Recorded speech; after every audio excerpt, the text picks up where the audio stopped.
Hi, Carlos-san. Moira? Mom? Mom! Oh my God! Thank God you're safe!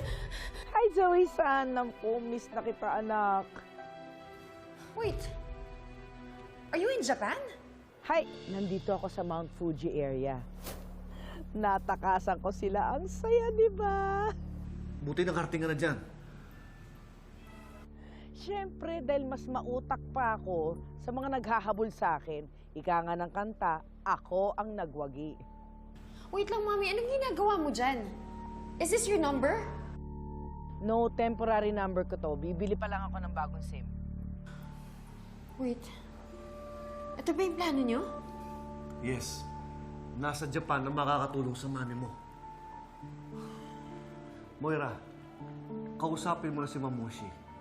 Half Pinayan, half Japanese. Hinihintay yung tawag mo. Okay? Hi, Carlos.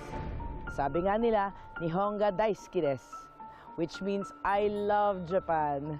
Ito ng aking ticket to freedom. Zoe, tatawagan kita mamaya. Hintay mo yung tawag ko, ha? Mommy, mag-ingat ka, please.